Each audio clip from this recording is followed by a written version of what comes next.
तो hello everyone, स्वागत है नए वीडियो में। और ये हिंदी मीडियम से होने वाला चैलेंज का अगला पार्ट है। जैसा कि मैंने बताया, मैंने हिंदी मीडियम क्यों छोड़ा। अभी मैं बता रहा हूँ कि हिंदी मीडियम से आने वाले चैलेंजेस क्या थे मेरे सामने, और मोस्टली सबके सामने आते हैं। और इनको टैकल करना थोड़ा मुश्किल होता है, इम्पॉसिबल नहीं होता है, मुश्किल होता है। जैसा कि मैं पहले बता चुका हूँ, यूपीएससी की तरफ से कोई भी डिस्क्रिमिनेशन नहीं मुझे लगता हिंदी मीडियम के साथ। लेकिन जो कंटेंट है, जो आपका मेंस है, ये सब आपको पीछे करता है सिलेक्शन होने में। तो बात करते हैं ना, एग्ज़ाम को क्लियर करने में, आपको अच्छा कंटेंट देने में इंग्लिश मीडियम की तरह किन चुनौतियों का सामना करना पड़ता है। तो मैंने अपने आईपैड में लिख लिया है, मैं एक एक करके बताऊँगा, एक्सप्लेन करता जाऊँगा। और एक रिक्वेस्ट है आप लोगों से, आप लोग वीडियो देखते हो, 70 से 80% लोग ऐसे हैं जो वीडियो देखते हैं, सब्सक्राइब नहीं कर रखा उन्होंने, तो प्लीज़ सब्सक्राइब कीजिए। इससे मुझे थोड़ा मोटिवेशन मिलेगा और आगे और वीडियोज़ आते रहेंगे, जिससे आपको भी लाभ मिलेगा। तो पहला है ना, गाइडेंस लायक। हिंदी मीडियम में जो है ना, वो जो गाइडेंस है ना, वो बहुत कम है, बहुत अच्छा नहीं है।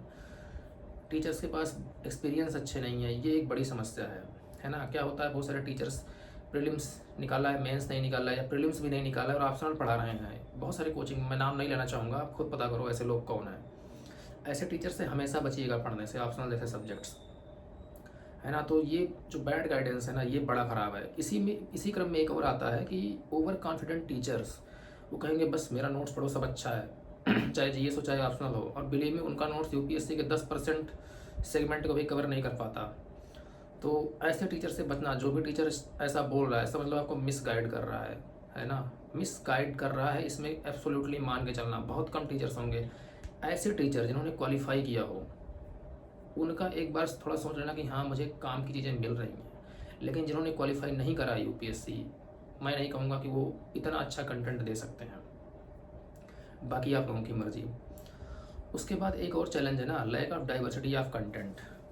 हिंदी मीडियम में कंटेंट की डाइवर्सिटी इतनी कम है कि आप उसी में फंसे रह जाते हो। 1 2 3 कोचिंग के पैटर्न्स में आपके पास डाइवर्सिटी ऑफ थिंकिंग नहीं आ पाती, ये बड़ी समस्या है। और इसकी वजह से टाइमली मल्टी डायमेंशनल डेवलपमेंट नहीं हो पाता। इसका कारण यही है ना कि ये लोग कोचिंग वालों बहुत कम है और कंपटीशन कम है, तो कंटेंट में उतनी क्रिएटिविटी नहीं दिखा पाते हैं, तो इससे उतना क्रिएटिव कंटेंट आ नहीं पाता है। इसके अलावा जो समस्या है, कुछ कोचिंग्स हैं जो इंग्लिश से हिंदी ट्रांसलेट करते हैं, है ना। तो कुछ कोचिंग के तो अच्छे ट्रांसलेशन हैं, लेकिन मैक्सिमम कोचिंग्स के अच्छे ट्रांसलेशन नहीं है ना। वो गूगल ट्रांसलेट यूज़ कर देंगे, वो सही से रिव्यू नहीं हुई रहेगी, या अच्छे टर्म्स नहीं यूज हुए रहेंगे, बैड ट्रांसलेशन रहेगा। इसके अलावा एक समस्या है ना, टाइम से ट्रांसलेशन आता नहीं इंग्लिश का। पहले इंग्लिश में आएगा, फिर 2 ढाई महीने 3 महीने लग जाएंगे कभी कभी हिंदी में आने में। और इतने समय में अगर फॉर एग्जांपल प्री के जस्ट बाद इंग्लिश में आया है, तो हिंदी आते आते अगस्त हो जाएगा, तब तक आप तैयार क्या कर पाओगे अगर सितंबर में मेंस लिखना है तो टाइम से ट्रांसलेशन नहीं मिल पाता। तो आपको खुद करना है, या तो किसी और से इंग्लिश से ही पढ़ना है। अगर कर सकते हो तो करोगे, अदरवाइज फिर चैलेंज वही है आपके सामने। तो ये बैड ट्रांसलेशन है। इसके साथ ही हिंदी मीडियम का जो कंटेंट है वो अपडेट नहीं होता टाइम से। इंग्लिश वाला तो अपडेट हो जाता है, क्योंकि वर्ड फाइल बना के रखा रहता है, तुरंत अपडेट कर देते हैं। लेकिन हिंदी में करने के लिए फिर से ट्रांसलेशन में जाना होगा उसे, और वो ट्रांसलेशन बेटर हो नहीं पाता सही से, या टाइम से नहीं हो पाता। तो फिर एक चैलेंज आता है कि अपडेट नहीं होता, तो आपको खुद करना पड़ेगा, आपको ज़्यादा टाइम देना पड़ेगा, है ना। इसके अलावा एक समस्या और है कि जिस्ट जो है ना, जो इंग्लिश मीडियम में ना बहुत सारे कंटेंट के आपको जिस्ट मिल जाएंगे। आपको मॉडर्न हिस्ट्री की समरी मिल जाएगी, आपको पॉलिटी की समरी मिल जाएगी, आपको इकोनॉमी की समरी मिल जाएगी, आपको हर सब्जेक्ट की जिस्ट मिल जाएगी बहुत अच्छी, जो आप यूज कर सकते हो। ऑप्शनल के बहुत सारे सेगमेंट्स की मिल जाएगी। लेकिन ये चैलेंज हिंदी मीडियम में नहीं मिलता। और ये एक चैलेंज बन जाता है कि कैसे हम कम टाइम में ज़्यादा रिवीजन कर लें। या तो जिस्ट खुद बनाओ जैसा कि मैंने बना रखा है, या तो आप खुद करो हिंदी मीडियम में, या तो खुद से बनाओ जैसा मैंने बना रखा है, या फिर आप खोजो कहीं पे मिल जाए तो ठीक है, अदरवाइज वही पढ़ो जो दिया जा रहा है पोथी, है ना। इसके अलावा जो अगली समस्या आती है ना, जो मैंने फील किया मेंस एग्ज़ाम में, speed of writing Hindi medium में वो नहीं डेवलप होती जो इंग्लिश मीडियम में आप डेवलप कर सकते हो। बिलीव मी, ये मैंने फील किया है। ऐसा इसलिए बोल रहा हूँ क्योंकि जब मैं हिंदी मीडियम का आंसर लिखता था ना, तो उन्हीं 10 नंबर के क्वेश्चंस में मैं 8 से 10 पॉइंट लिख पाता था।